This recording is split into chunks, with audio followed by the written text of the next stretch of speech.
Hey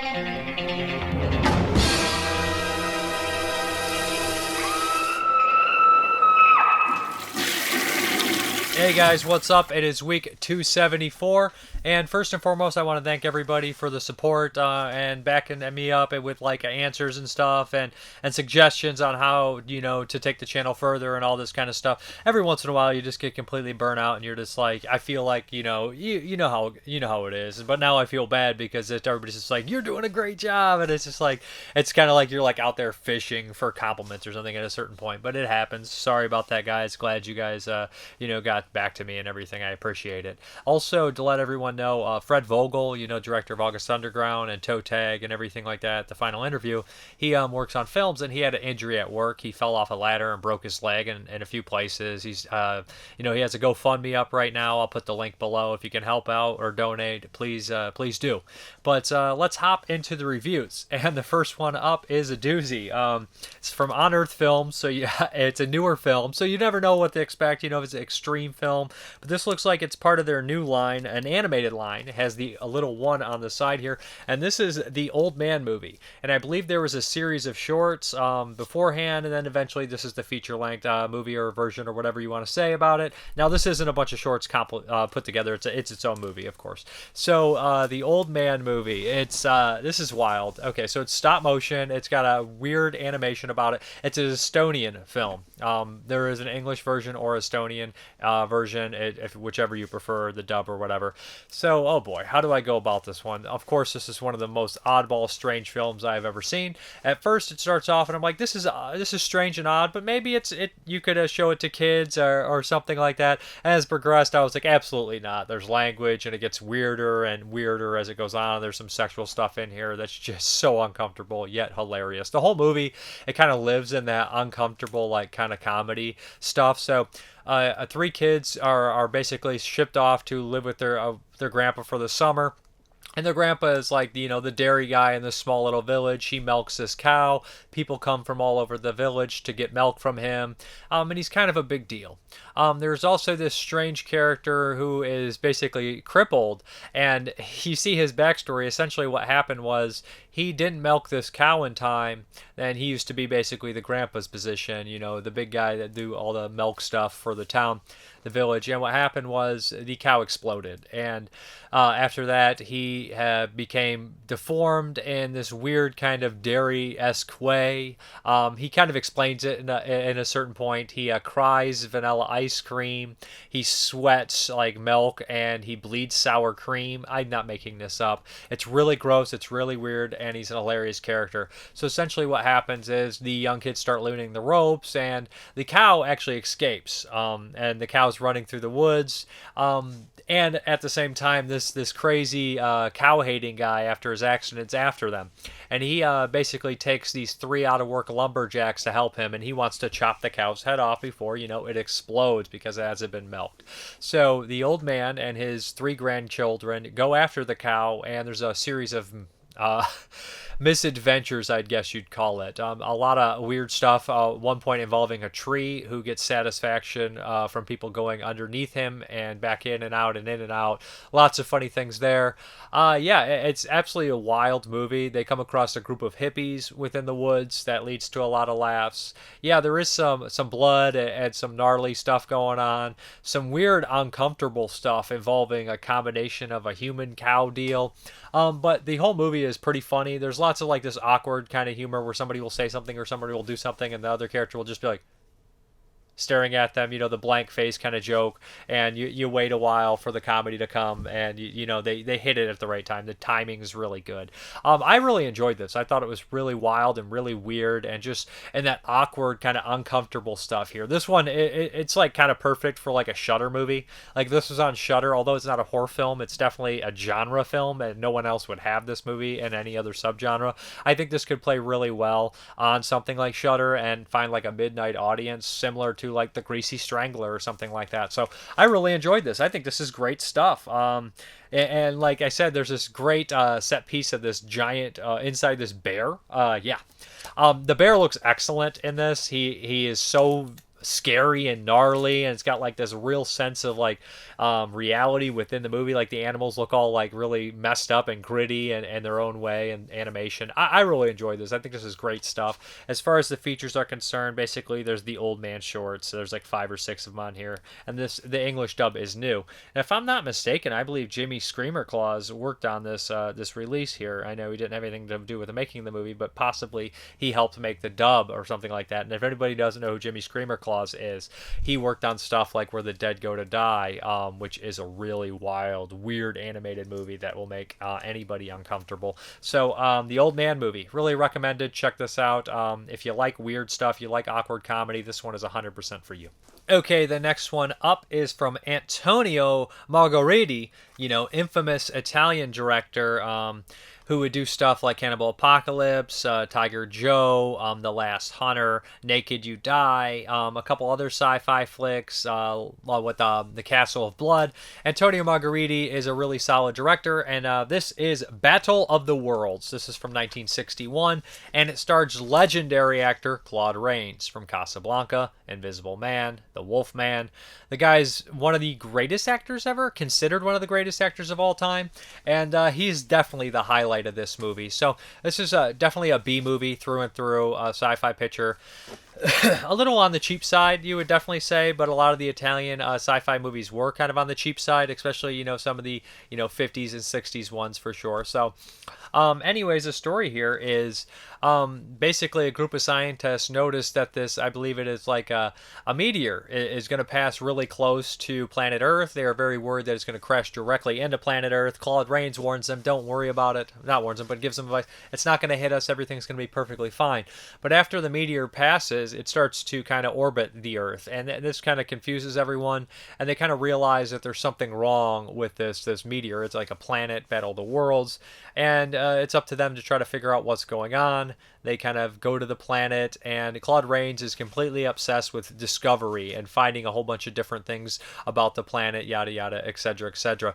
Like I said, the really highlight of the movie is Claude Rains just kind of going on and soliloquizing to himself and just going on these big, long, like monologues of weirdness, and just like, I wouldn't say he's definitely chewing the scenery, but it's kind of overacting to a certain extent, but it's basically what's keeping the movie alive, of him just kind of going on these long rants and just on this weird lighting and all this kind of stuff. As far as he's concerned, he's good. Everyone else is kind of bland, typical late 50s, early 60s kind of sci-fi character, carbon cutout characters that you really don't remember. I mean, it does have some okay set design, the typical kind of suits or anything. It's not going to compare to something like Planet of the Vampires, or, even something, let me think of some of the other, like, what is it, Forbidden World. That, those movies are just, they obviously have, a following for a reason. But it was interesting to see this one. It's not exactly my favorite. This is from Film Detective. And again, what Film Detective does so well is remastering these movies. So if you're a fan of it, it looks fantastic. In comparison, you'll see that playing along here. You'll see that the difference in the old master to the new master, and it looks night and day. And there's some colorful imagery too, some reds and set design and stuff, and lighting that works in the movie. So it's worth seeing it in a good looking copy. As far as the special features are concerned, this is really nice here. This is an all-new featurette production, a cinematic outsider, which is what they call the meteor, is what Claude Rains calls it, the outsider. The Fantastical Worlds of Antonio Margheriti from Ballyhoo Motion Pictures, which is pretty cool because they go over like his sci-fi output and stuff, which is something I didn't know too much about. And they do talk about, a little bit about stuff like Naked You Die, but I was more familiar with his horror-oriented stuff or his Vietnam-oriented stuff. He wasn't exactly a horror director, but he dabbled in a lot of different subgenres and everything like that. And of course, how can I not mention they actually use his name in Inglourious Basterds, Quentin Tarantino's, of course, a fan. And there's also a full-length commentary track by author, film historian Jason Humphreys. And there's also original essays by author Don Stradley, Margheriti's World.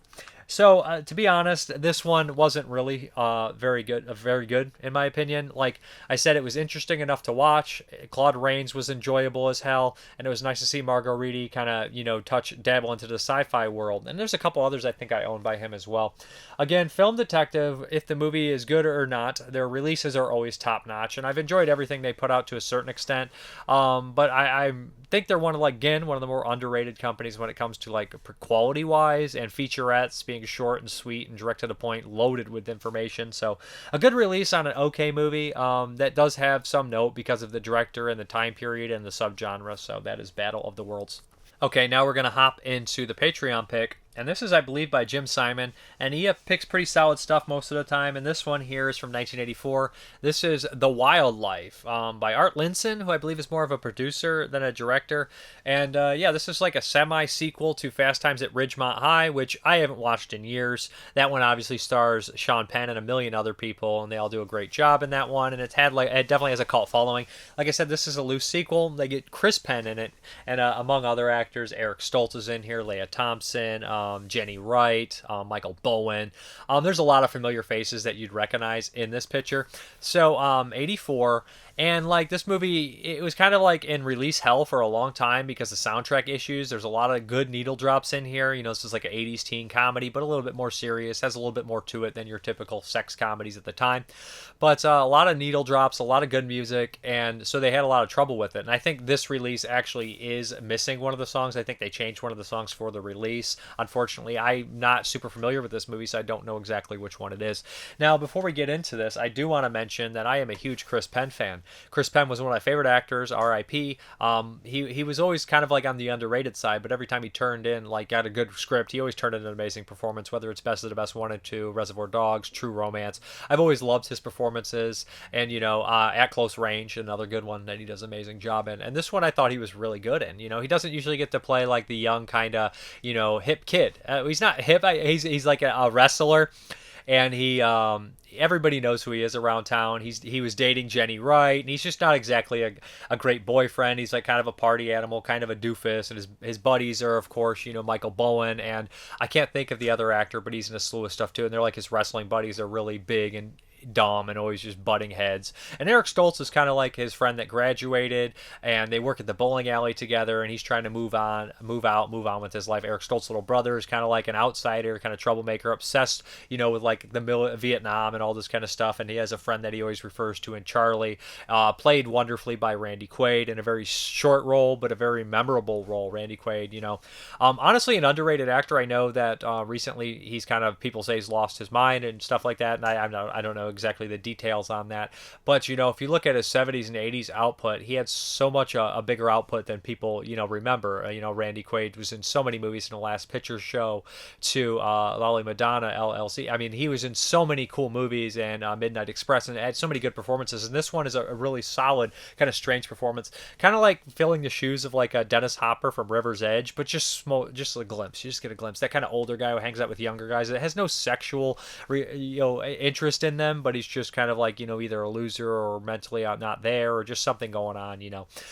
So that's a nice little touch here. But you know, Chris Penn even has his own catchphrase, it's casual, which pops up a bunch of times here. So it does have those bits of like 80s comedies that are really silly and over the top, like The Giant Party, Knocking Down a Wall. That's just over the top, but it also has like a sense of like drama and, you know, I don't want to say coming of age, but maybe that's possibly there. But it's got a lot of story arcs and a lot of different characters and all kind of intertwining and everything like that. And it's very enjoyable. It's very well acted. Chris Penn is very funny in it. He's very charming, even though he's a meathead in a lot of ways. Eric Stoltz, you know, he's kind of like the driving force, or basically the main character, one of them, along with Chris Penn, that has like, you know, the more relatable character types and everything like that. And he ends up like a big chunk of the story is he's trying to move into this fancy apartment that he really can't afford, and like the guy running it, a character actor I think most people would recognize, is really shisty and hilarious and everything like that. So there's like a lot of good stuff going on here, a lot of goofy characters, a lot of humor that's probably outdated now, but I think most people that watch this will take it in context and understand that. I love the soundtrack too. It has like that certain like easy to get into kind of soundtrack and memory and nostalgia to it that, you know, I wasn't born till 86, but a lot of this stuff, you know, I grew up watching a lot of the 80s stuff. And this, you know, this, if it had more exposure, if it definitely had more exposure at the time in the 80s, and maybe it wasn't lost on VHS for years. I actually have a beta of this freaking tape. If I have to dig it out, possibly maybe to show you guys. But the thing is, I think it would be more popular, honestly. Now, comparing it to Fast Times at Ridgemont High, it's been a long time since I watched that one. I'm due for a rewatch, and I can't remember which is the character that's supposedly the same one that crosses over. Oh, Rick Moranis is also in here. That's nice to see, and he plays kind of a doofus that works at like a new wave clothing shop. Seeing him in this ridiculous outfit and stuff works really well. Is it the hair? No, it's not the hair. That's all I'll say about that. As far as the special features are concerned, we have audio commentary by writer, podcaster Mike McBeardo McPadden, author of Teen Movie Hell, and author disc jockey Ian Christie. Interview with co-star Mike Mitchell Smith, who plays the younger brother. Mike McBeardo passed away, unfortunately, and I should really pick up that Teen Movie Hell book. And I think he also did a Heavy Metal Horror book, too. So, anyways, I need to check those out. But this is a really entertaining movie. And there was a cop character who's really funny in here as well. Let me check if I missed anybody in the cast. I think I hit pretty much all the big ones. Hart Bachner, I think that is a character that I feel like that might be the cop in here, and he's kind of familiar too. He's also a doofus. Anyways, really good movie. Enjoyed it. Check it out, The Wildlife. Very happy with it. Okay, guys, let's hop into those 1980 movies. They did this to you! They're trying to turn us against each other!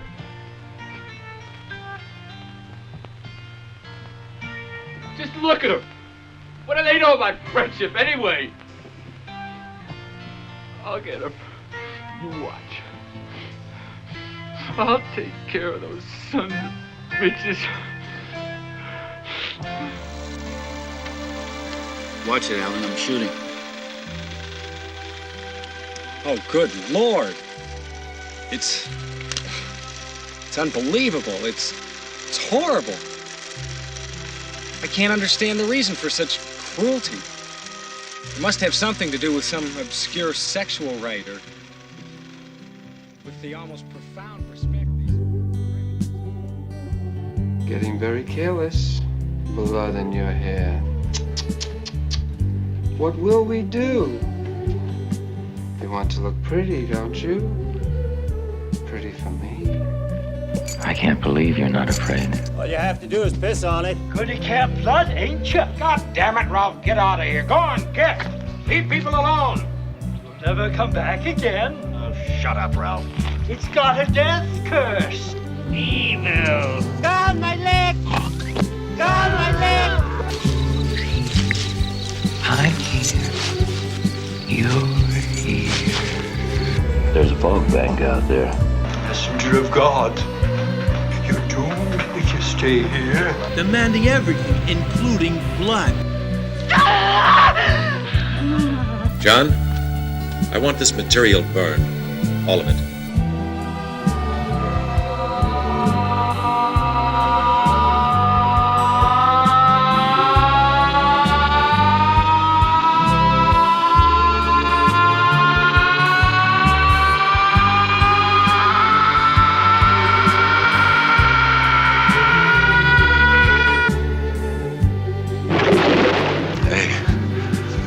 I ain't the crazy one. Remember? In the lake, the one who attacked me, the one who pulled me underneath the water. And he's still there. Used servitude. I think you will all meet again. In hell. I'd have mercy on his soul. He was one ruthless son of a bitch. Wendy. Farewell! Darling, light of my life. I'm not gonna hurt you. You didn't let me finish my sentence. I said, I'm not gonna hurt you. I'm just gonna bash your brains. I'm gonna bash them right the fuck in. Well, Dad, are you proud of me now? Do I measure up? Huh? My son was a son of a bitch, and he was no good. That's it. My son is dead. I don't want to talk about him no more. Oh, Cindy, you're gonna die.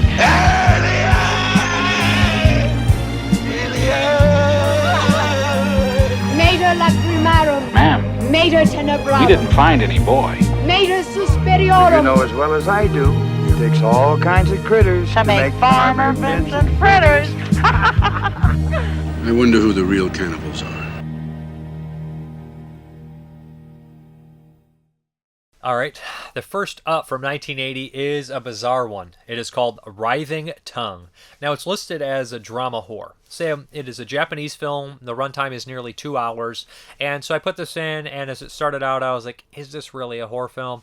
Well, I guess it's an argument up to everyone else. So, you guys, if you took all the stuff from The Exorcist that was kind of, examining Reagan, like underneath like the scientific aspect, and you didn't add the possession and what's wrong with her and that kind of stuff, it would still be terrifying, but would you qualify it as a horror film? That's kind of what we're dealing with here, but there's some aspects to it that change that you could... this is a bizarre film. So anyways, what happens is we have this couple who have a young daughter, and one day she's playing in like kind of the swamp, or not swamp, but she's basically in a little bit of a patch of woods with some water and stuff like that. And her jaw won't open, and she starts, and her parents are a little like, what are you doing, why? And they get a little annoyed with her, but then they realize she's generally very sick. They take her to the doctors, and they realize she has tetanus. And, it's a very serious disease. If anybody doesn't know, tetanus, it's rare, but seriously dangerous. Your jaw locks, you can die from it. And we basically watched this 4-year-old girl start to have like seizures and blood come from her mouth clenched open. And these doctors trying to make her survive. And meanwhile, both the parents seem to be getting run down completely. And they start to look sick themselves, and brings up the question, did they possibly have tetanus? And as it goes on, as they go more into like their stress and their tiredness, they start to like almost kind of like have that aspect to them where the father starts to kind of hallucinate. We see some like weird surreal moments, and we start to see some of his past, of himself being in the hospital bed, and that stuff is like where it starts to bleed into these weird kind of horror aspects. Again, the scary parts of the movie are generally, the daughter writhing around on the bed with blood coming out of her mouth, and the idea, the hopelessness, the depression, and this idea that you possibly may be infected, and the idea maybe it's not tetanus, maybe it's something else, maybe it's something even more dangerous. But it's a really well-made drama. It's a drama first and foremost. I wouldn't call this a horror film, but it was listed again, so I watched it Japanese to add some spice into the 160 movies I'm watching. And for the most part, it's a really good movie. It's a really solid drama. It's a really sad, depressing look at a couple of trying to save their daughter while they go through massive stress, and just watch them get run down and possibly be infected themselves. It's a good film. And there's a lot of good dialogue, a lot of good moments, a lot of good performances, especially by the father. You get to see details in his face. And at one point, he runs to go get something, and he trips and falls, and he like gets up, and for a second he like starts to realize that, and he starts just bawling. He never cries during the whole movie. At this point, he starts bawling, and I won't spoil anything, but it's just a really well done scene, and it's a well done film. Like I can't see, this does feel like a movie they'd show you in high school. I don't know if this is popular in Japan, but I imagine it is much more.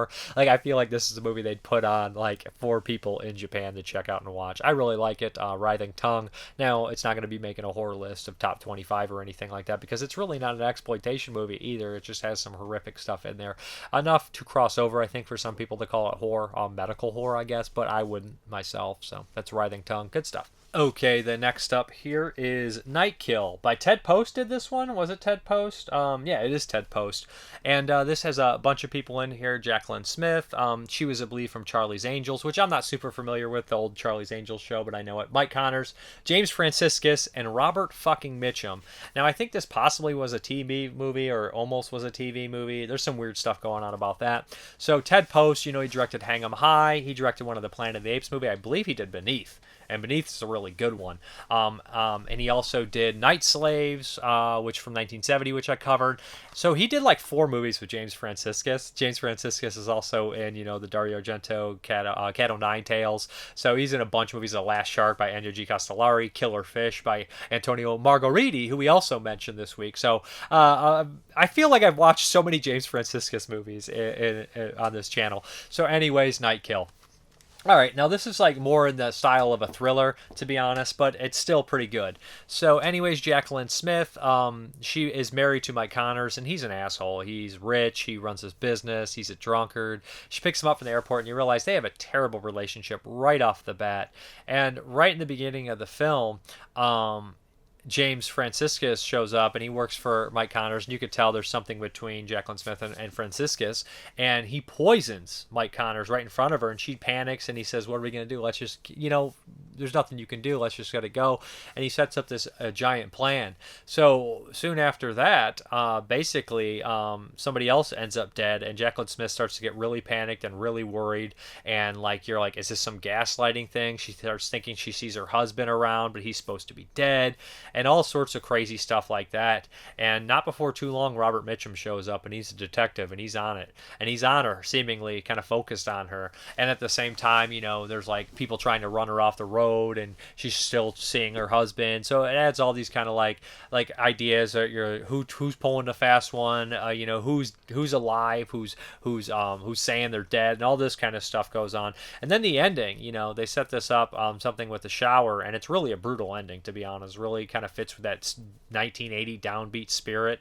It really does. Ted Post is a solid director, like I said. Hang 'em High and that Conquest, or is it Beneath or Conquest? One of the two. Beneath Planet of the Apes, I believe, is the one, and he did a really great job with that movie. Night Slaves is not a great film, very TV quality movie. It's okay, interesting, but Ted Post, he's a very solid director, and this shows.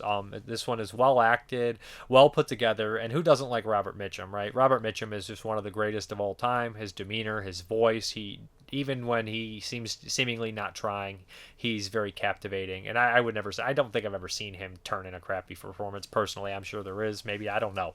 But I every time he's on screen, I'm always very happy with it. Now, if you're going to watch this movie, I will warn you, don't look up the cast listing, because the cast listing spoils something, and it kind of left a bad taste in my mouth, because I was like, oh, I'll check it, looking at the rest of the cast, and I saw this little thing, and I was like, well, that fucking completely spoiled everything, and I figured it out almost right away what was happening.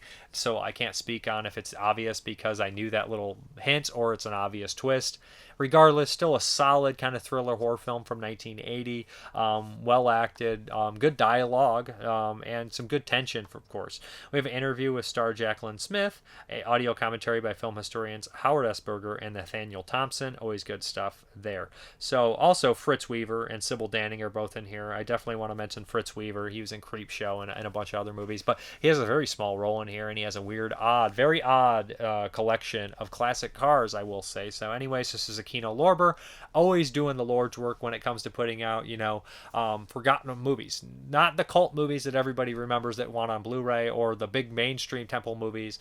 The kind of movies that maybe you saw on TV one time and you forgot about it and it was really solid and good, or maybe it's a good Western that's kind of forgotten about. Kino just puts all of them out. So I cannot recommend enough going to the Kino sale when they have them and just loading up on, 15 to 20, $7 to $15 Blu-rays. You won't regret it. There's so much good stuff that Kino has. Kino, in pure volume, probably has more hit releases than anyone else, for me at least. I mean, their presentation a lot of time is very, very plain, but I kind of like that. I kind of like that uniform look to them. They're all just a dark on the side. If it was up to me, every case would look the same and be like that uniform side. I'm weird like that. But anyways, Nightkill, good movie. Check it out. Brutal shower scene at the end, man. And it's not like, think Psycho. It's just like special effects are really well done. And I was just kind of like, that is a really cruel way to end this movie. Okay, the next one here is Aunt Alejandra. And this one is a Spanish film. And I did not hear too much about it. On Letterboxd, it's listed as 1979, but it is 1980 according to the Internet Movie Database. So I decided to watch this one. And right off the bat, I was like, this is much better than expected. So what we have here is we have this older woman, basically. This kind of like this grandma dies right off in the very beginning. She dies in this chair, and we have another older woman kind of looking over the body. And come to find out that is the aunt, the titular aunt character. So her nephew, and I guess his husband, his wife, and their three kids basically accept the aunt to live with them.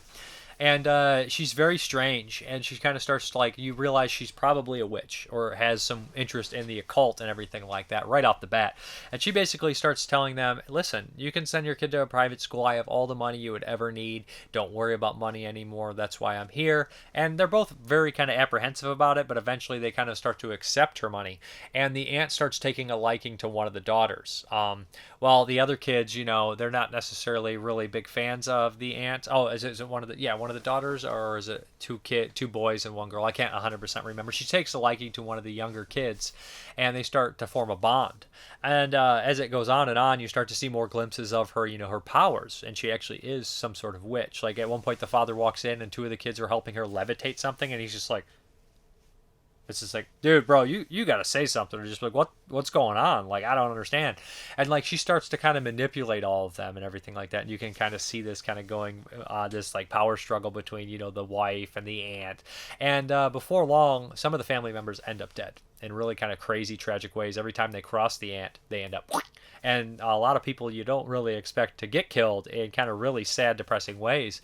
And this kind of pushes some of the other family members into like this catatonic state until it's up to the mother, who decides, it's up to me. This is my house, and I'm not going to give it up. I'm not going to give my family up without a fight. And that leads to, some crazy scenes involving a bed. That there's one point of a lot of screaming from an old woman. And this is a really solid one. This is kind of a hidden gem from 1980. I never heard anyone bring it up. I never heard anyone talk about it, but I really dug it, and I think this is a good one, a good witch story, very small, but very well done and acted, and just the way it unfolds and the dialogue. This is a good one. Check this one out. Aunt Alejandra, good stuff. I would recommend this if you can find it. It is on YouTube, so yeah, don't be afraid of it. The quality doesn't look great, but this is one that I could see, Mondo Macabro putting out, or a Vinegar Syndrome or something, and I could see a lot of people enjoying it. Like, this would be cool for like a Spanish horror box set.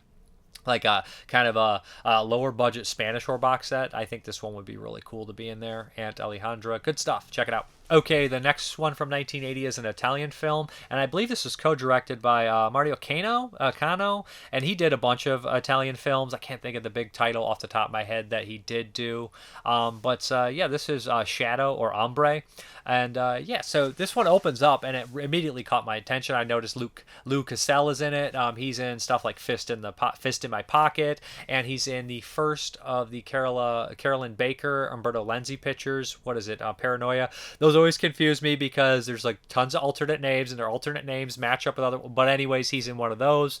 And Lou Cassell, to me, or Castle, however you say his name, he always played that kind of weird, eccentric kind of character that I never really like. He does a good job in the movies, but in like Fist in the Pocket, he's like a spoiled little brat with mental illness, and he's just very unlikable. And then in the other one, he's very manipulative and just a bratty young kid too. This one is like the more grown-up version of him in here.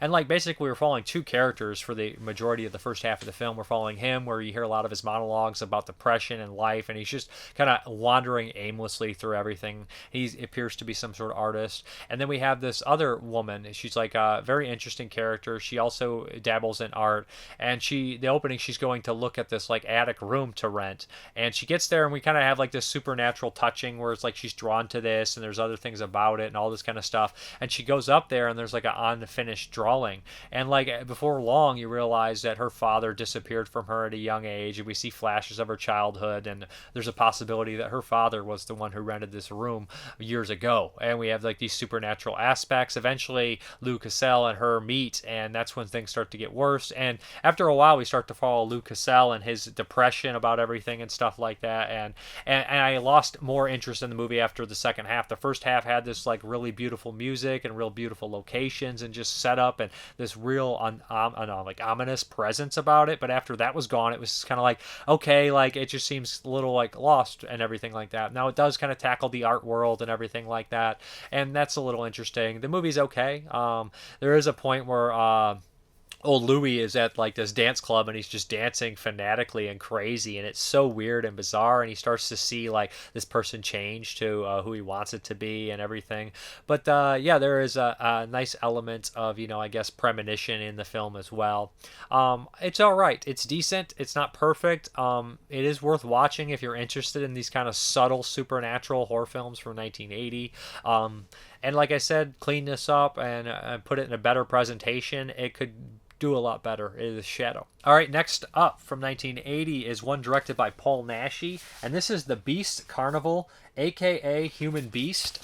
Yeah, this is directed by Paul Naschy himself. What is Paul Naschy's real name? I always just call him Paul Naschy, but it is Juanito Molina Alvarez. So, anyways, Paul Naschy, infamous, actor, horror actor, played Vladimir Danzinski a bunch of times. That's like his Wolfman character. He's played every monster under the sun besides the creature from the Black Lagoon. He's played bad killers. He's directed a slew of movies, including The Frenchman's Garden, which is a terrific film put out by Mondo Macabro. So I had to watch the Paul Naschy horror film from 1980. I don't know if this is a Japanese co-production, but there's definitely Yakuza type characters in here, and I imagine that a lot of these countries did do like these co-productions and everything like that. So The Human Beast follows. It's part crime film, part horror film. So take kind of like crime element, like heist movie, but mix it with something I don't want to say as artistic as Night of Death from 1980, the French film, but it does have elements of Night of Death from 1980, the French film,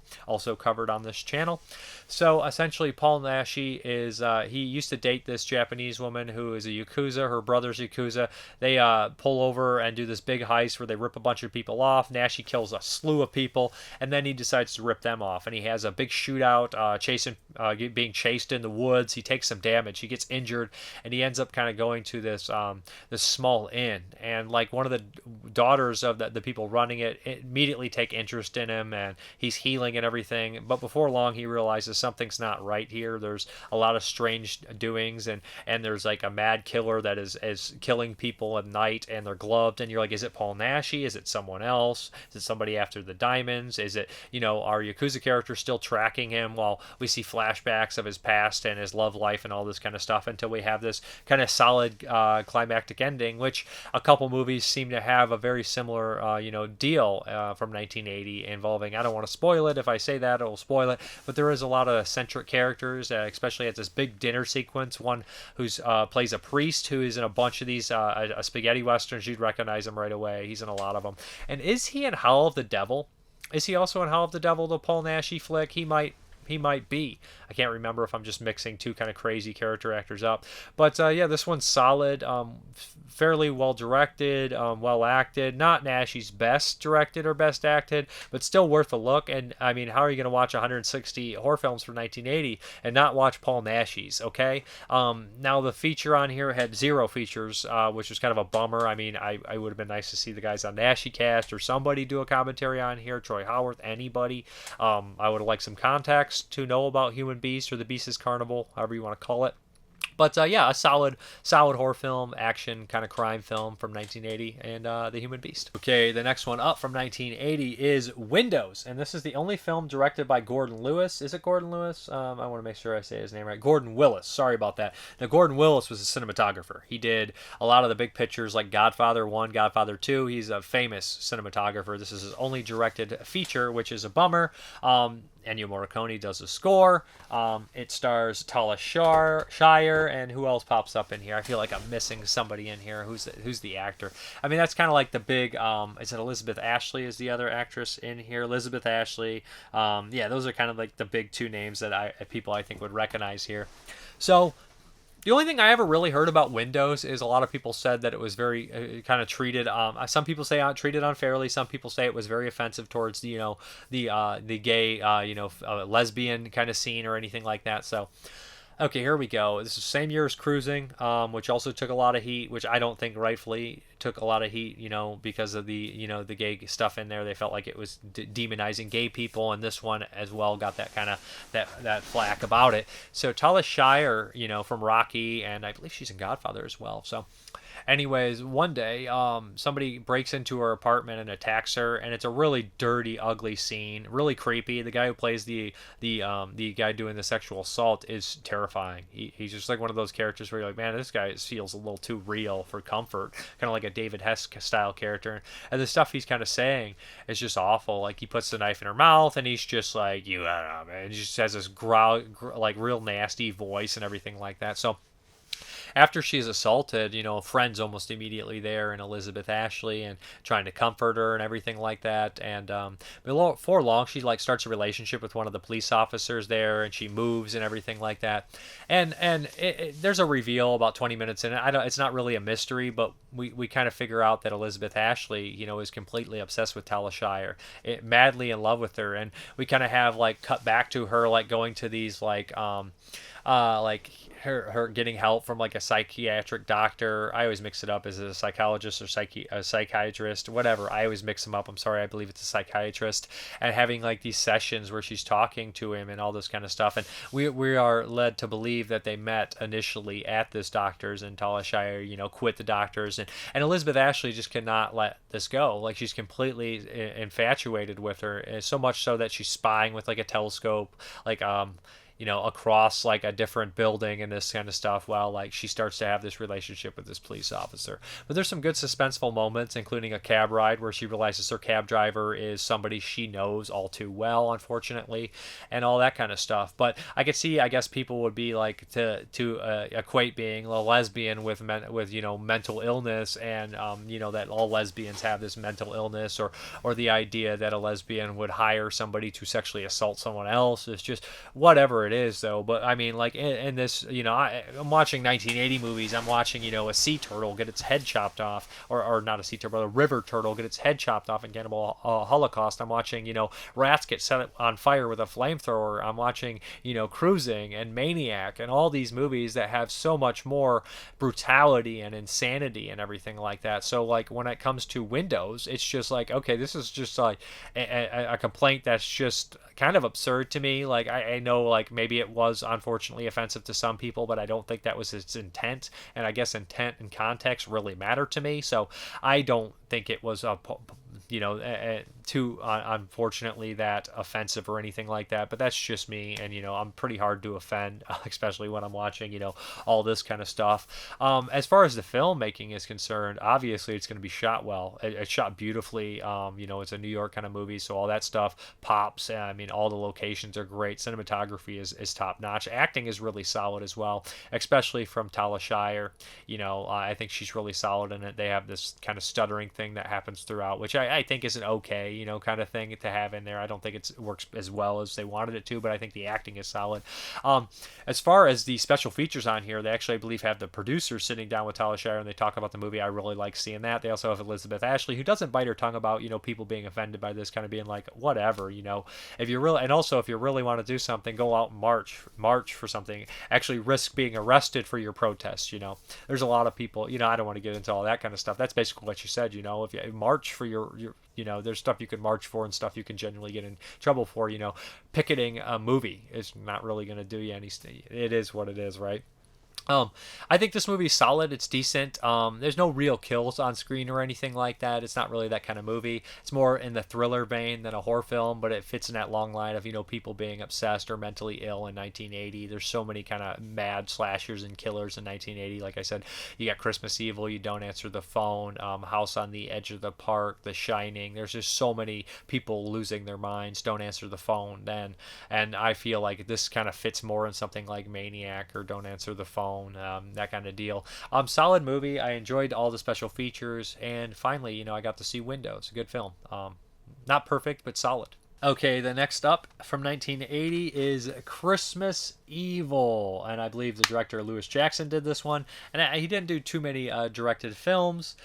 This stars, of course, Fiona Apple's father, Brandon Meggert, whatever his name is, and Jeffrey DeMunn. You also notice, small roles by Mark Margolis is in here, tiny little role, and I believe there's somebody else that pops up that you might recognize.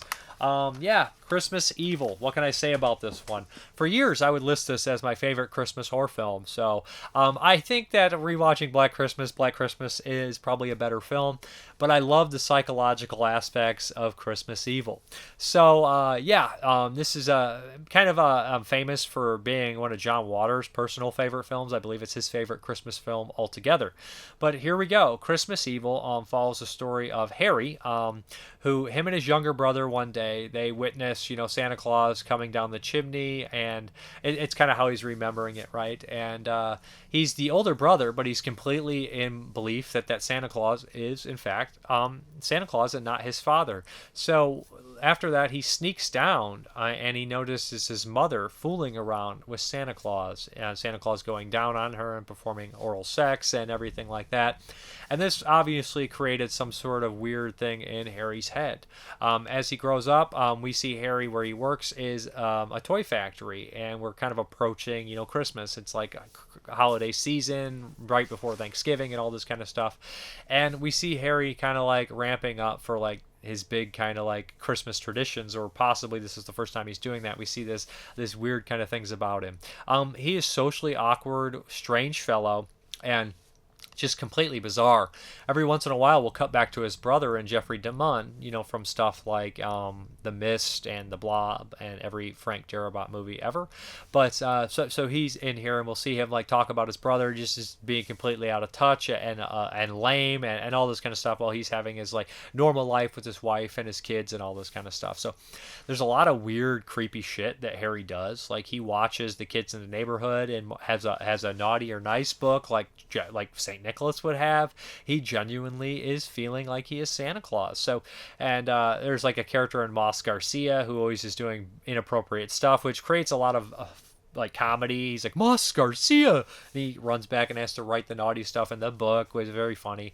And like, so as like the pressure mounts and he's just around awful people, especially at work, and how people do not care, and he sees like the Christmas spirit not really being where it should be and everything like that, and he has those lights in his eyes, that childhood mentality, he kind of snaps around Christmas, and he puts on a big beard Christmas Eve, and he starts to do crimes like stealing toys from the factory to deliver to the hospital, which is supposed to be what happened, and other things like that. But like his psychological breaks, his acting, you could see all the weird crazy stuff happening within his eyes when he was staring himself in the mirror, and all sorts of things. But before long, he of course ends up committing some major crimes and murder and stuff like that.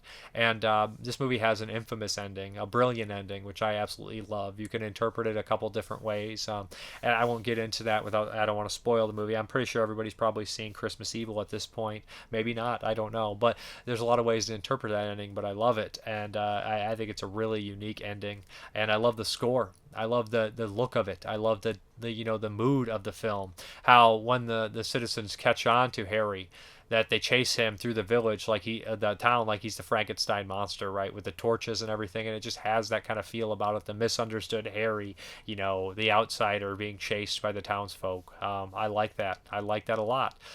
This is a movie I really do enjoy. I think it has a soft spot in my heart. Maybe a little bit nostalgia. Maybe it's genuinely that good. I don't know. I just really like it. And it's just crazy. This one came out in 1980 as well. Now, what kind of hurt this film is it was always advertised and always put as a slasher. Even when 88 Films released it in the UK, they put it as the slasher collection. Christmas Evil's not a slasher film. It's more of a psychological horror film, in the vein of like even a Maniac, to be honest, where you watch this character not as gory or as gratuitous as Maniac, but you see him kind of snap in these ways. The murders that actually do happen are fairly well done, like they're not perfect, they're not like gratuitous, but the stuff on the steps is really good, and that's followed by him like wandering or being taken into this Christmas party. So it's like really nice to see that the guy who just murdered 3 people on the steps of a church is now dancing around and giving their kids advice about behaving and stuff like that. And they do leave these moments of comedy, of course, like the police lineup with all the Santa Clauses is obviously meant for some kind of dark humor, and I think this one works. I think it's a really good film. It's also very funny that in 1984 Silent Night, Deadly Night with the killer Santa Claus would take a lot of heat, but we have Christmas Evil 4 years before kind of doing it, although not as gratuitous or as sexually violent as something like Silent Night, Deadly Night. Christmas Evil still kind of was there. I think that's more of the way the advertisement was handled for Silent Night, Deadly Night, and probably the sleaze factor in it. And also Christmas Evil really wasn't beloved when it came out, and it was also the alternate title Better Watch Out. The ending was cut, so there's a lot of things unfortunately about it that just kind of held the movie back. But I think as its uncut version, I think it is a unique, weird movie that I think that you'll either really get or you won't. You're going to really like this one, or you're going to kind of be like, I don't get it. It's a little dull, it's a little bland, it's a little boring, it's not a slasher, all this kind of stuff you could say about it. But I think that if you connect with this one, I think you'll really like it. Myself, I do connect with this one. I've always enjoyed it since the Synapse Blu-ray. There was a Synapse DVD, and there was a Trauma DVD before, which was the cut version, which you didn't want. And then, of course, we have the Vinegar Syndrome Blu-ray. I'm expecting expecting them to put this out on 4K around the holiday sometime. I feel like this is one that they should do. As far as the special features are concerned, we already have a 4K restoration here, and it looks pretty good. 2 commentaries with director Lewis Jackson, commentary with filmmaker John Waters, archival interviews with director Lewis Jackson and Brandon Maggart. And deleted scenes, actor screen test, storyboards, all this kind of stuff here. But this is a really weird, bizarre movie that I would recommend a lot of people check out. I'm not so hot on that cover, but I don't absolutely hate it either. Christmas Evil, 1980 classic. Okay, the last one from 1980 is going to be Luigi Cozzi's Contamination. And somehow the plastic wrap stayed on this. Well, whatever. But so I've watched Contamination. This is like the 4th time I watched Luigi Cozzi's Contamination. It has music by Goblin. That same music, along with Dawn of the Dead's music, will be used in also 1980's Hell of the Living Dead, which I adore. This movie opens up in very similar fashion to Zombie, which was the previous year. It has a missing boat, or a boat kind of going into the docks or something along the docks, and they're like, we got to check this out. Let's get on this boat. Remember the opening of Zombie where they find Captain Haggerty and he attacks everybody, the big fat zombie. So they go in here, they call a police captain, and I believe it's maybe some scientists because something's wrong. They realize these weird giant avocados, these weird green eggs. You're like, okay, so now we have some alien going on here. Not the only Alien ripoff from 1980. Like I said, we have Alien 2 on Earth, which I also covered, which is not a great movie. So, Contamination, we have these eggs, and right in the beginning, these eggs in slow motion kind of burst, and all these people's stomachs start exploding. We have all this, bladder gore, and the bladder gore is fucking phenomenal. It's great. That first 20 minutes of this movie is just this is bonkers, this is insane, this is slow motion, fun gore fest. We got Goblin music playing, we got unintentionally hilarious dialogue going on, and then we kind of slow down. We enter the scientist character, and we also enter Carlo De Mejo, who's in City of the Living Dead and Terror Express from 1980 as well. And then we have a lot of this kind of talking, and they're decontaminating the cop, and they're like, we got to find out what's going on, where these eggs came from. 20 more minutes of this, and then they realize that we got to start talking about the Mars mission where they found eggs on that, and there was 2 astronauts, and one claimed they saw these eggs. So about 40 minutes in, we finally get to Ian McCulloch, Video Nasty actor who appeared in Zombie Holocaust from this year, and of course Zombie. So he's in 3 Video Nasties, 2 of which from 1980, 2 of which are zombie. All 3 are kind of Zombie Holocaust is a ripoff. Contamination kind of has that opening as a ripoff of Zombie. So 3 Zombie ripoff or zombies, and then Zombies kind of some people call it an unauthorized sequel to Dawn of the Dead, of course. So it's a lot of weird shit going on there. So Ian McCulloch was this former astronaut that claims there was eggs on it. His partner said there wasn't. Yada yada. He got banned, disbarred, whatever. So these 3, the cop, the scientist, and Ian McCulloch are like, well, we got to figure out what's going on. They trace everything to these eggs and this coffee place, and they realize it's in Colombia. So we have this big spy mission where they go into Colombia and figure all this shit out. There's 20 more minutes of them kind of walking around, Ian McCulloch in some jungle, and a lot of talking, a lot of downtime. And then we come to figure out that the other astronauts behind some secret ploy from aliens and this giant alien creature who looks damn cool. There's a big confrontation. The ending 20 minutes is entertaining. So we have opening 20 minutes is fucking awesome, slow motion gore, and then we have mostly nothing in the middle, a couple moments here and there, but then the ending is pretty fun. We have some shootouts, some gore, and then we have a cool giant alien, which is awesome, and he eats somebody, which I loved. But that middle block of about an hour is fucking rough. It's just padding. It's just boring. The pacing of this movie is dog shit. And I've always said that.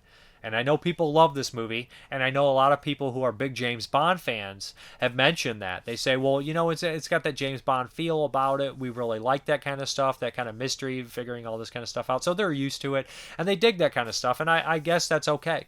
I want to like Contamination. I want to love you, Luigi Cozzi. I want to love you. I've seen a bunch of your horror films, including the unofficial sequel into the Three Mothers series, Black Cat, which I like.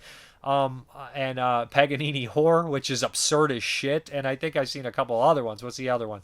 I've seen a few. I've seen a handful of Luigi Cozzi movies.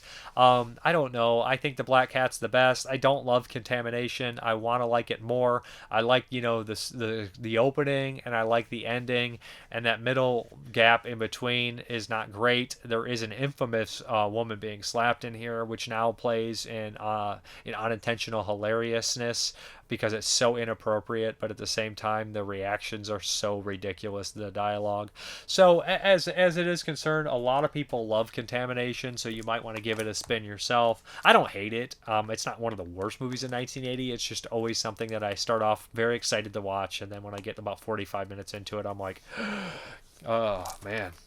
As far as the special features are concerned, we have brand new audio commentary, filmmaker, Fangoria editor, and Contamination superfan Chris Alexander. He also did a commentary for Nightmare City. I'm sure if it's anything like that, it's more of a humorous commentary. Notes on science fiction cinema, an archival documentary featuring behind-the-scenes footage, and director Luigi Cozzi on the birth of Contamination. 2014 Q&A with Cozzi and star Ian McCulloch. Sound of the Cyclops, Maurizio Garani on the music of Contamination. The Goblin keyboardist discusses Contamination's dark, progressive rock score and a lifetime of making music for Italian Terror.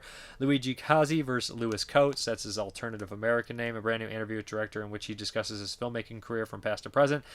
Imitation is the sincerest form of flattery, a critical analysis of the Italian cash-in, a brand new featurette looking at the Italian genre movies which sought to cash in on popular Hollywood blockbusters. Theatrical trailer, graphic novel based on the original Contamination screenplay, that's on the disc, reversible screen. So and a collector's booklet featuring writings on the film by Chris Alexander. So, man, they went all out on this edition. So if you're a fan, it's a DVD Blu-ray combo. You need it. If you're not a fan, or if you've never seen it, maybe give it a spin. Give Contamination another try. I've given it 4 tries. I don't know if I'm giving it a 5th. It's like I said, it's not the worst from 1980. It's just certainly not going to make my top 25. I bet somebody will have it in their top 25. I'm looking at you, Moots. Yeah. Yeah, it's Contamination. All right, guys, we're here for Blindspot. This is your pick, and you picked the Chinese ghost story from 1987. We wanted to kind of familiarize ourselves with some more of the kind of like bigger titles that are more like a fantasy kind of horror style thing. I had never seen this, of course. There's 2 sequels. The director, I think, went on to do part 2. He seems to have like a good list of movies. I really should have paid closer attention to what they were. So, boy, explaining this plot. We kind of follow, what is he, what's his job again exactly? I think he's a debt collector. Okay, he's a debt collector, and right in the beginning he witnesses, this like samurai or so, or Ronin something, kill a thief in brutal detail, and then he kind of runs into this guy fighting another guy. This leads him to this haunted place where he ends up staying the night, and he gets involved with a ghost. Basically, it's a love story kind of deal. But he has to face off against an army of ghosts, this big old monster. And one of the guys earlier he saw fighting is going to help him. But seemingly he seems like a villain at first. So yeah, this is a fantasy, kind of epic. It's weird. It's silly. It's kind of violent. And it has really cool special effects. Very fun special effects. And it's very playful. Like some of the other ones that we had seen. Encounters of the Spooky Kind, kind of in a vein to that somewhat, but a little bit different. And Erotic Ghost Story. A lot less sex, of course. Right. So. But similar in the design of like a mortal falling in love with a ghost or vice versa, only I think in Erotic Ghost Story, the ghosts are in love with the human. Something like that, but then there's a twist at the end. Yeah, but then there's the twist. Well, it's like, okay, yeah, I remember Erotic Ghost Story now. And even if you look at something like Mr. Vampire, they have like the evil spirits that follow you home and attach themselves to you and make you fall in love with them. And this also does have like the spells on the paper, which Mr. Vampire and Spooky Encounters have. Like they throw the spells at you and pose. It's a very Chinese kind of similar thing. Yeah, and almost all the Chinese ghost stories have the spells on the paper. And I don't know if that's like a Buddhist thing. In this. The character, the side character, the character that kind of presents himself as a villain and tries to be a good guy. He's introduced as like a wanted criminal, and then you find out, oh no, he's an ex-judge / traveling Taoist Buddhist priest. And so yeah, he does all like the fancy finger spells. The paper, the impaling darts and stuff like that. He's really cool. He's like the warrior type, and just an amazing character. We watched this on Amazon Prime. Yeah, all 3 of them I think are on Prime, which is awesome in HD. What I liked the best, honestly, was the ghost stuff. That was very cute and funny. I love the ghost and the ghost stuff. Designs are really cool, creepy. They all look like that guy who smokes too much in Beetlejuice. Yeah, but they look a little cheap, like almost like the stop motion. They almost look like sock puppets. A little bit, yeah. A little bit. It has like a evil. Is it Evil Dead? Dead Alive? Evil Dead vibe to it. Somewhat, yeah. Especially for like the haunted inn and like all the like the spooky stuff under the floorboards. I loved the they call her the old dame. She was like in charge of like the. So there's like 3 daughters or 2 daughters or something that are all ghosts, and they're under like the possession of the old dame, and I think it's played by a man. It's definitely played by a man.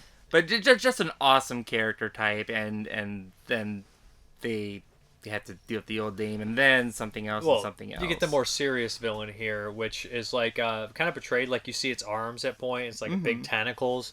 And at the very end, when they do like the final fight scene, it reminded me of Devilman a bit. Yeah. Do you remember the villain in Devilman where like he has all the faces of the souls? The turtle guy? Yeah. There's a point in that where it's like that, where like they actually get a good hit on the villain, and something opens up, and all these like heads pop out, and it reminded me of that. It reminded me of Haruko the Goblin from 1991. Just a really cool, innovative special effects that are scary as shit. I literally was like, oh. I said something. I was like, "Wow!" No, there's some neat imagery in this one. Because the effects earlier, they're fun, but they're kind of shoddy. Like in a very fun way, like the skeletons and stuff, or the decrepit corpses. But when that happened, when that like all those heads flew off, I about shit a brick. And it's like really good atmosphere during a lot of the fight scenes, a lot of fog and mist and stuff. And the main villain is like he's in shroud, like you can't really see him very well, and they do that on purpose. He's got like a really great like body armor and stuff. Like he's on the cover, and he just looks like he's right out of like a 1980s Italian fantasy sword and sandal movie, like Ator or something, but obviously much better than something like Ator. The covers of those movies were always so much better than the actual films themselves in a lot of those Italian sword and sandal movies. And I think it's the same kind of vibe. Like it's less like European fantasy or whatever Swords and Sandals were. I don't even know half the time. But definitely like Asian fantasy. It's kind of like, I would say like a medieval China. But with those, with like the more Asian style elements, like you got like the Buddhism, the Taoism, the different ghost stories and what is a ghost, like some things, a ghost in like the European sense and a ghost in the Asian sense, They're completely different. And even from Japan to Asia to Korea, the ghosts are completely different. I noticed Korea, it was like a mixture of Japanese and Chinese ghosts to me. But while like Chinese and Japanese ghost stories, I've never seen such a different look at ghost stories in those comparisons to those two movies. They're like series. They're just nothing alike. Oh yeah, and each culture has its own like interpretation of like ghost, vampire, witch, whatever. Surprisingly, like Spain has more similarities to Japan than China does when it comes to ghost stories. You know what I mean? Like you would never. It's so strange. Like geography seems to be out the window when it comes to ghost stories. I like this one quite a bit. Like there was it's shorter than you'd expect to. It doesn't have the epic runtime. It just has the epic feel. I'd give it 4 out of 5, honestly. Yeah, easily a 4 out of 5. It's a quick paced movie. A lot happens, I think, in the back half and in the first half. And I think the back half actually captivated my attention a bit more. I agree. The first half, I was like, this is fine. It seems very typical, like even maybe some Shaw Brothers stuff with the like period piece and the robbing and the duel. But like the fight scenes, like the gore when they fought with like the swords, that felt more like out of something that would be Japanese. In that style, I'd say. More so, which is kind of weird. I imagine that like at this point, 87, all these countries are influencing each other heavily and everything like that. You know what? I was going to pick Night Riders, but it's actually technically 1981, the George Romero movie. Well, just pick it anyway. We don't have to watch a 1980 movie every week. Contraband. He has to do his project. Is a Fulci one, but I don't think that you want to watch it. I don't see the point to it. So I think Night Riders is long, though. Well, whichever one you want to do, Night Riders or Contraband. I still think we should watch Night Riders, because I think you should check Night Riders out. But let's do Night Riders. It's 1981. We'll do George Romero's Night Riders, which I've only watched one time, and I actually watched it right before I met George Romero back in 2015, I believe. Yeah, something around there. So yeah, let's rewatch Night Riders. It's good stuff. We're done. Okay, fine, bye. All right, let's get into these questions, comments, concerns, all that jazz. So last week I basically asked you guys your favorite movies based on true crime. Also, I have a lot of people giving me some love for the channel, and that's going to seem like a narcissist if I read all this out, but I'm going to, because they were nice enough to write something. Yeah, so, and I appreciate all your guys' responses and everything like that. Sometimes you just need some reassurance in what you're doing. So Smudge, kind of typical choice, I'm sure, but my favorite true crime based film would have to be Goodfellas. It's my top 5 films of all time. Another one near the top would be Badlands, which is the Charles Starkweather murder spree story, but with the names changed. Great movie. The Untouchables and Casino are amazing, if those can be considered true crime, and a few non-violent ones, The Big Short and The Wolf of Wall Street, are awesome white-collar crime films.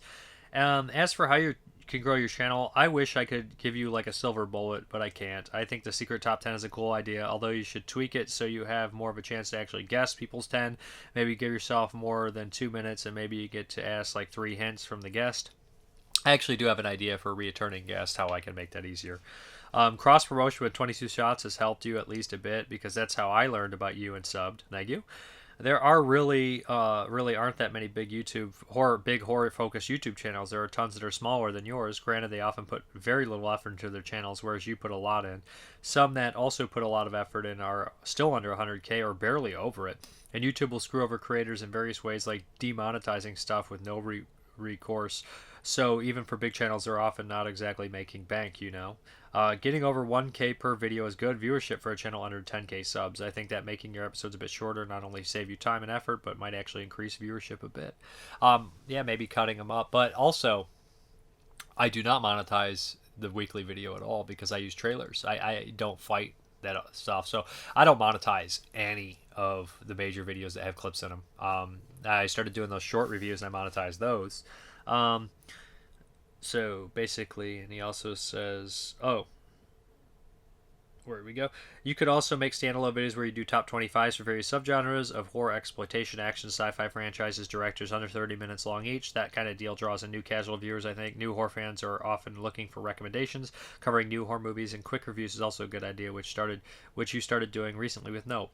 I also hope you keep acting in indie horror. I've only watched Headless, but it's a legit movie and you're good in it. I'm rambling. I hope that was helpful in some way. Thank you.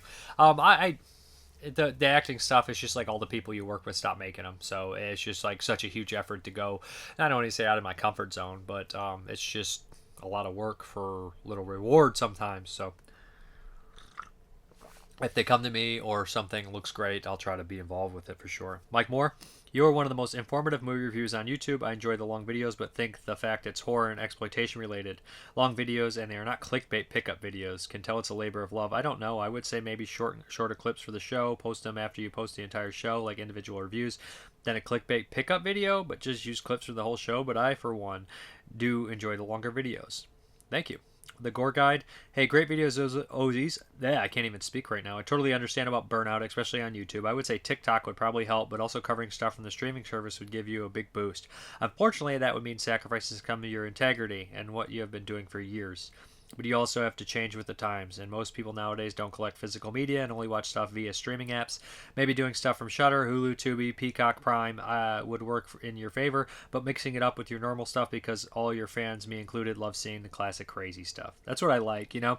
There's always so many people covering new movies. I always wanted to cover the old movies or new releases of old movies, especially movies that nobody else is covering. That's why I like doing the retro years for 22 Shots, because who the hell else is going to cover Aunt Alejandra or Shadow or stuff? Even though they're not in-depth, amazing, analysis of the movies, they're still at least a little, hey, this movie exists and it's pretty decent or interesting and it ties in, with that 1980, so check it out, kind of deal. So Stefan Mittander, hey, just wanted to give you a shout out and let you know that your videos are great and you absolutely deserve more subscribers. I'm not great at writing English, so I seldom comment, but your videos are a highlight in my week. You're a great reviewer and talk about films with both knowledge and passion.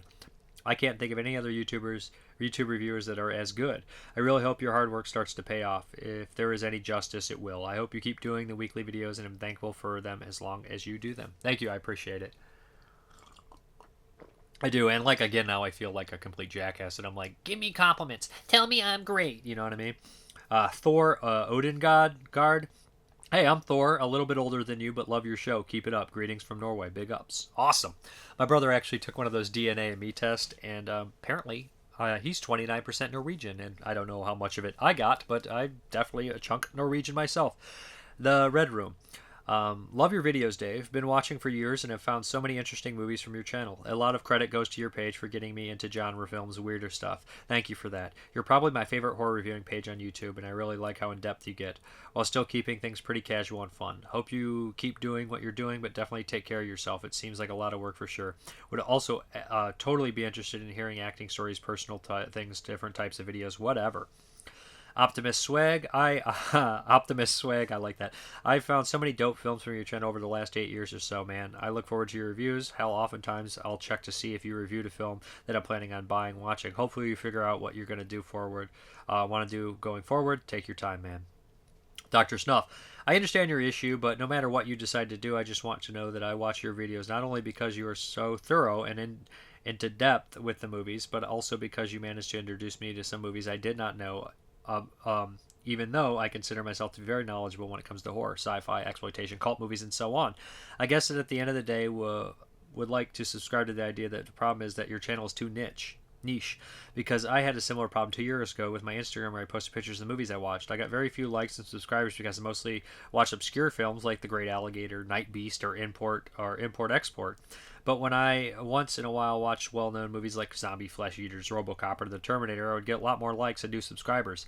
It kind of took the fun away, so I ended up deleting my Instagram account. But do not do that, LOL. I understand what you're saying. Like, you're like, how I love like those movies too. Like, but like, am I gonna say anything different about RoboCop or Terminator than anyone else? Like, maybe, I don't know. I doubt it, but like, it is what it is, right? Mandy Cage, I really enjoy your channel. I dig all the trailers and clips you use, and the pickups at the end. I hope you do well and have much success. This is my go-to channel. Thank you very much. I like, it's weird. Like, I also am bad about that. Like, I'll watch a channel or I'll watch somebody's podcast for years, and I love it, and I never tell them that I like it. Like, and then somebody once told me that, I said, well, they don't need to hear it. They know they're good. And like, my friend was like, no, they don't. Not everybody does. Not everybody knows that they're doing a good job out there, especially when they get the views or they have certain amount of views, but nobody tells them. Like, they don't know. People do not know. Or like, I wish they would stop doing that. They don't know that people will hate that, something they're doing or something. Like, you got to tell people. And I'm guilty of that, just assuming things and then wondering why no one comments on my. It's just the way it is. Like, nobody. We all do it now. It's just a strange thing. Sorry. Clean family videos. Your videos are entertaining, educational, perfect the way they are. I don't feel biased because I've been watching your channel for maybe a year or two. Cool Dude used to be my place to go learn about the weird stuff, and I don't say this disrespectfully at all because I still love his channel, but he has a bit of disposition towards the mainstream Walmart type stuff. Now this channel is the place I go to learn about the weirder stuff, cult, genre, shock. Please don't change. Thank you very much. You know, you got to give Cool Dude props. I know a lot of people don't like him because, you know, posted a lot of like groups he's not really active in or whatever, and he does the, you know, the silly faces on his thumbnail, although I've probably done the same thing, guilty. But Cool Duder is one of the first YouTubers out there doing shit, right?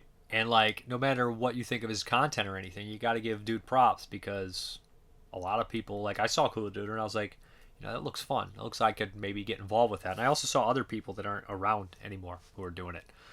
So it was kind of cool to jump on that. And, you know, honestly, I've had very little interaction with Cool Duder, but occasionally he would message me just about like being involved with like that VHS stuff like that. I like little collector's docs and stuff, and he's always been nice to me. I don't know him personally, like I said, but just little interactions here and there. And he's always kind to me. I know like a lot of people don't love the guy. Some people love him, some people hate him. It is what it is. Just being honest. EC Misio, keep doing what you do. We all burn out sometimes. It's normal. If you need to take a break to rediscover your passion, do it. But don't worry about your audience and what they want. What do you want and what do you love? The people who love your content and have been watching your channel over the years will stay loyal to you regardless of what you choose. I personally find your videos and format to be wonderful. I don't know shit about TikTok. The most I use is Instagram and YouTube. Instagram as of late has been pretty annoying since they switched up the hashtags and what gets shown. I used to be able to find so much content for horror, but a lot of them, they disappeared to only show top posts. It's mad annoying and we can't control the social media landscape. However, we know what we love, and even if your audience is niche, they will appreciate your passion and share your passion with you. You stand out, have inspired many in the community. If you ever do one day leave, there will be huge shoes to fill. Dr. Lamb is amazing, but I agree it's hard to live up to the untold story. I still need to see Nope, but I have to admit I'm not crazy about Jordan Peele's films. Digging your 1980s review. Isamicio, I love you. Thank you. And then a lot of the people that always comment and always come back, I appreciate it. I really do. You know, Some of the people I start to like have personalities, and I start to know who they are, and everything like that. Especially somebody like Peekaboo, who disappeared, and I still wonder what the fuck happened to Peekaboo.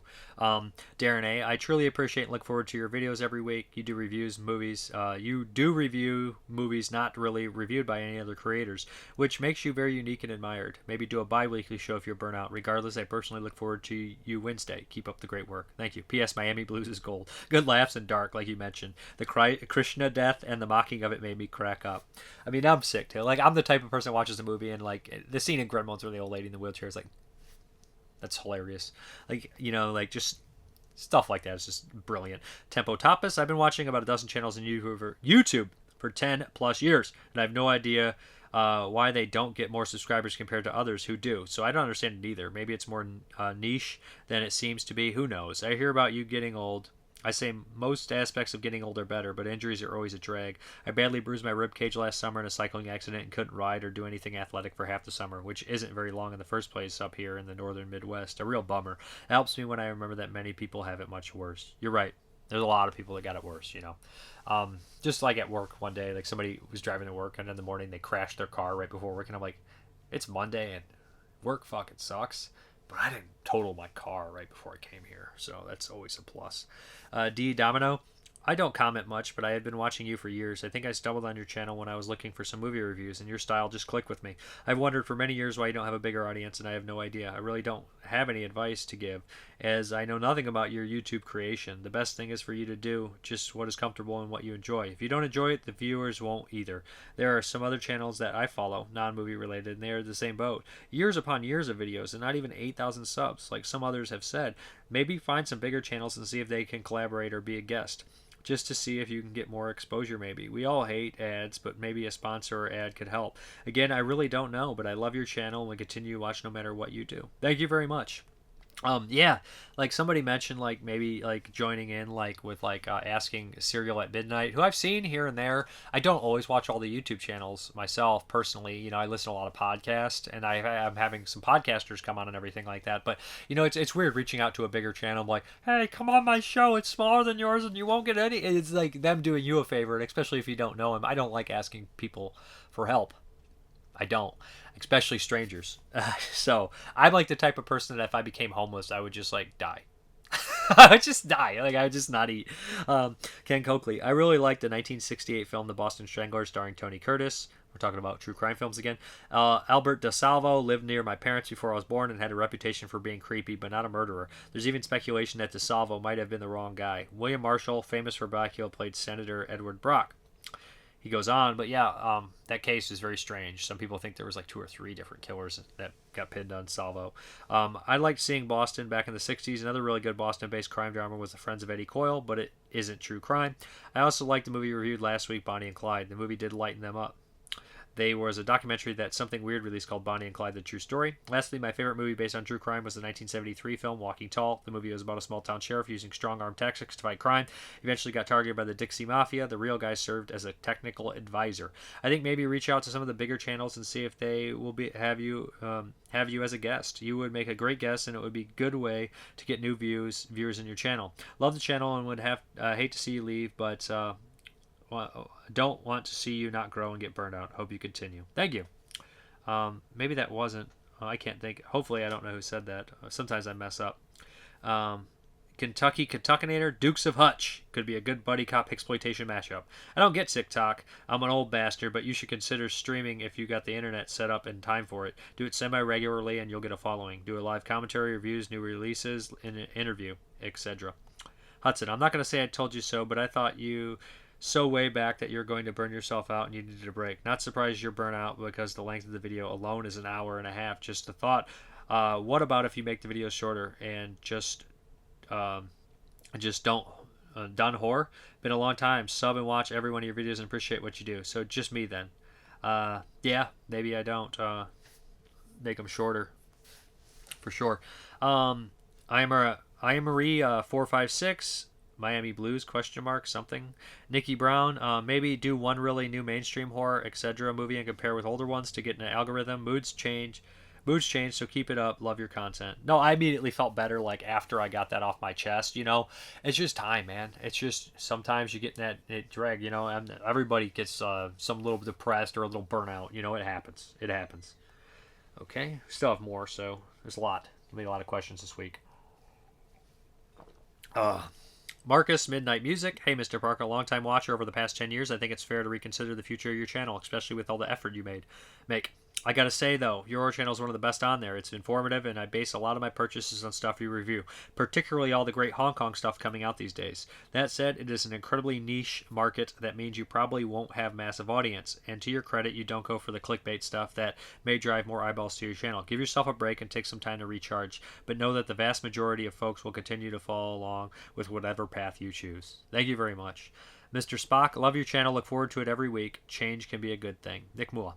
I do hope you'll continue making these longer style shows. I've always enjoyed them, and it's why I keep coming back on a weekly basis. You provide in-depth reviews of films both new and old, unknown and unknown. Few have the work ethic and stamina to do so. It's all quick fixes, clickbaits, and superficial dreck these days. And old man rant. If you can help your channel expand by doing mini reviews, have at it. This is your baby, and children need to eat and grow. Yes, whatever you need to do, feel free. Wear that slutty tank top. Don't wear a tank top. Sing and dance. Go crazy, Mrparka. As for the true crime movies, I've always experienced pangs of guilt watching these, but I love the subgenre almost as much as I do horror. My two favorites: 10 Rillington Place. This one haunts you. Chris Kringle, John Hammond could be such a creepy critter.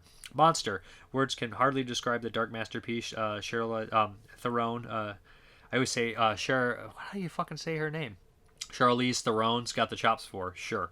One cannot help feel both disgusted and touched by the life of Eileen Wuornos. Questions: Is the criminal you would like to portray even? Is there a criminal you'd like to portray even though he disgusted you? When I was younger, I feel when I had the long hair and everything, I could have played Richard Chase. That could have been something interesting. But honestly, I'd probably want to play a criminal in the sense like somebody who's a bank robber or something in that along the lines that has like a big shootouts in the movie. I think that would be more entertaining. As far as like I'm trying to think of a serial killer or something like that, I don't think that I really fit the mold for any of them anymore. Just a little too old to play any of them, and I just don't feel like I look too much like them. I know they could do makeup or anything like that. Oh boy. Can't really think of any true crime people that could generally fit that. Jeez, I really don't have any. I would want to play a criminal in a movie or a serial killer or something like that. I have played a serial killer, and I've played criminals, of course. I played a lot of bad people, but I can't think of any actual, true crime character that I think I would do a good job at. That somebody else hadn't already done and did an amazing job at. Your favorite movie example, style over substance? It's got to be, some of the Italian films for sure, or the surreal ones like Hausu is a great one for sure. Let's go with Hausu or Suspiria, even though there is substance. My friend Dave Z says that the style is so good that is a substance, so it would definitely probably be something like Suspiria. Which U.S. studio is or was the best provider of horror? I mean, you kind of have to go with Universal, right? Universal had all the Universal monsters, and then later on they would have, stuff that they gave Carpenter had some Universal pictures if I'm not mistaken, and but as like A24, if you're doing the new ones, they have some kind of artsy horror films, but I'm going Universal just for the Universal horror in general. Your show is always a joy to watch. D Gulag, this has been one of my favorite channels for probably 5 years now, for whatever it's worth, bud. Thank you. And he says, I watch all your segment interviews, always solid, but I do understand where you're coming from. I've noticed the full franchise review videos do really well, like a video reviewing all the Friday 13th or the Witchcraft movies, just spitballing. Yeah, could be cool. Cheers from Canada. And now we have the Facebook comments. John Sulloway, I have to cheat and add 2. Snowtown, based on Australian Snowtown murders. That movie's intense. Marion Doris Cannibal, about German cannibal Armin Muse. Both these films are so close to the facts they could be used as documentaries. I thought Snowtown was great. I never had the balls to finish Cannibal. Both Jesse Wright, I'd say Henry Portrait of a Serial Killer, but that was based on Henry Lee Lucas's False Confession, then Truth. I think 2 non-horror films, Goodfellas and Black Mass, are favorite films based on real crimes. I love Henry's one of my favorites. Jamal Potter, Dog Day Afternoon. Stephen McGurvin, I never get bored watching that. Alan Clark's Elephant, 1969, that's his. Jim Dudes, River's Edge, great movie. Bill Casanelli, 2 from Australia, Wolf Creek and Chopper. Drew Marvick, Pee-wee's Big Adventure, Cassidy Botwin, At Close Range, Mary L. Lilly, Deranged, great movie, 10 Rillington Place, and for TV shows, the obvious one that sticks out for me is Manhunter. Tony G, Tony the Dead, I know it's not the same, but I really like Tiger King. Herbert West, The Secret Life of Jeffrey Dahmer, underrated movie.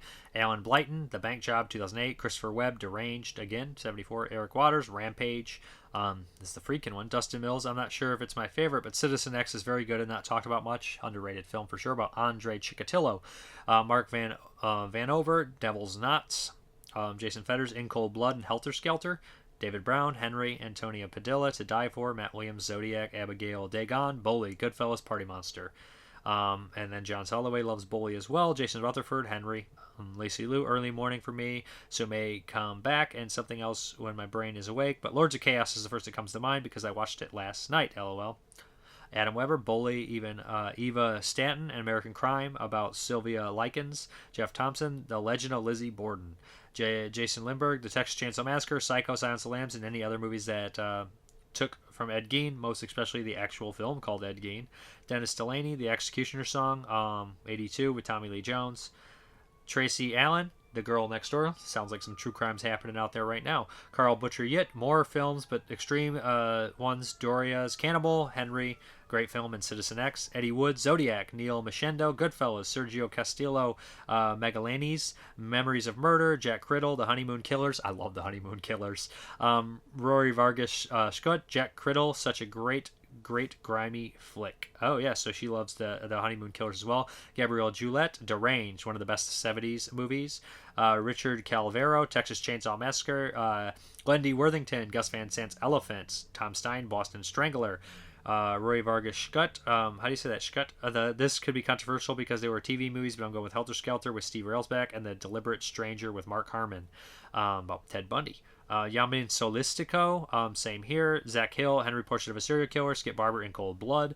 J.P. Andricka, See No Evil, The More Murders. This is Personal, The Hunt for the Yorkshire Ripper. Oh, yeah, is that, what was that guy's name? Pete something? Was that the Pete guy? Oh, I can't remember him. He just recently died. Didn't he die of COVID? Kaylee Gray, Sean Donahue. Psych class in high school was super fun. Oh, Sean Donahue, Son of Sam. And then Kaylee Gray responds, Psych class in high school was super fun, an assignment where we had to pick a serial killer and write a paper about it. Mine was Son of Sam, so I watched this movie for my research. Haha. Okay. She basically says, basically, Kaylee Gray says Snowtown and Party Monster. Sean Donahue. Okay, Matt Hudson. If Psycho counts, Psycho. It was heavily influenced by Ed Gein, but also a healthy dose of adaptation. That being said, Norman Bates is much closer to Ed Gein than Leatherface or Buffalo Bill, also inspired by Gein. Brandon Terry, The Manson Family, Cannibal, Henry, Snowtown. Rowan Richards, Unpopular Opinion, Lords of Chaos. The Burzum story is pretty gory. Kevin Keegan, The Chasers, South Korea. I need to check that one out. Carlos Lopez Jr., Cannibal / Bizarre Bazaar. That's the Robert, what the fuck was his name? Berndello, right? Berndello. That's a Troma release. I need to check that out. Jordan Bennett, Compliance. Tim Walker, The Town That Dreaded Sundown. That was one of my dad's favorite. My dad had this buddy named Bill Yoakum. Loved Bill Yoakum. And he loved The Town That Dreaded Sundown. He had this deep kind of voice. He'd be like, The Town That Dreaded. Every time he said it, stuck in my head. I can't mimic his voice, but the way he said The Town That Dreaded Sundown, forever stuck in my head. Derek B., Memories of Murder and Badlands. Lucas Tout, Memories of Murder, Monster, Zodiac, Snowtown, and the Mindhunter series. Meredith J. Brown, Hansa Love, Josh Hayes. The Golden Glove, great movie. Mike Merriman, Total Recall. The fuck out of here. Frank Costello, Helter Skelter. Thomas Norman, Force of Love, a Japanese film by Sinan Sono. No, it's pretty crazy how manipulative the villain is. It's a crazy movie. D. Neck Oak, Thomas Norman. I would prefer his Coldfish. I expect Forrest Love to be more serious as Coldfish. Thomas Norman, there's always quite the undercurrent of dark humor. And he also mentions Oink mentions Angst, which is a crazy 1983 film. David Gibson, Zodiac is the easy answer. I do love The Golden Glove as well. Dan DiTia, Badlands, loosely based on Starkweather Homicides. Greg J. Gomez, Bully, Summer of Sam. Son of Sam, I believe. Angela J. Nagy, Bully is so disturbing. Jeremy R. Probably Henry, not necessarily accurate, but still one of my favorites. Cheryl Thin, Cold Light of Day, and that's a wild movie. Michael Leach, Stella Got Her Groove Back. Got some comedians up here. Don't quit your day job, guys. Bill Cate, E.T., another one. Justin Morales, Jim Van Bever's The Manson Family, Zodiac, Monster. Angela J. Negri, To Catch a Killer is amazing. And also, No One Would Tell, I'm a sucker for true life movies, but To Catch a Killer is just absolutely brilliant. Randall Stoddard, Bully. Yeah, so next week, we're going to ask, what is a top 10 list you would like me to do for the channel? I think I'll do the top 10s, top 25s, you know, top 10 zombie movies, top 10, it can be whatever, top 10 deaths in the 80s, top 10, you know, favorite action movies, top 10, they can be obscure too, they can be top 10 favorite Italian scores or composers, anything. And, you know, I'll cut them down and I'll do the 3-minute TikTok videos. But, you know, the broader, the better, probably, just for some exposure. Help me figure this stuff out, guys. So, basically, what are some, you know, quick videos you'd like to see me do for the channel that could be, you know, broad and help me out there. So, anyways, let's hop into the update. Okay, this is going to be a quick update. First up, from Kino, we have A Force of One with Chuck Norris. I've never seen this one. So, it has Jennifer O'Neill in it as well from Scanners. You know, I'm not the hugest Chuck Norris fan, but I'll pick up some of his earlier stuff, especially when it's got Clu Gulager in it. So, anyways, good price. I did one of the buy two, get ones over at Target when they had it. Next up is another Chuck Norris, Good Guys Wear Black. Again, you know, like I said, not a huge Chuck Norris fan, but he can fight, and they load his movies up with actors I usually like. I believe that was James Franciscus on the cover. I feel like I own every single movie from this guy. Yeah, so anyways, interview with director Ted Post. So Ted Post directed this, which makes perfect sense that James Franciscus is in it. It seems like the guy's lucky charm. Ted Post, good director, just covered his movie Nightkill. Next up is The Octagon, the last of the 3 Chuck Norris movies from this update. Another Kino, of course. Yeah, also Lee Van Cleef, who's great. I believe this was like a Scorpion or a Code Red originally released, and it was very expensive. Directed by Eric Carson, who would go on to do, what did he do? A couple Van Damme movies, if I'm not mistaken. So, yeah, anyways, definitely going to check this out when I get a chance. Looks fun. And then another Kino here, we have Catch the Heat with Rud Steiger in here. Gotta love Rud Steiger. Kino putting these slipcovers on there. I kind of like them. I don't mind not having the slipcovers either as well. But yeah, so never seen this one. Looks kind of fun. And then last up is one that I think I had on VHS, High Desert Kill.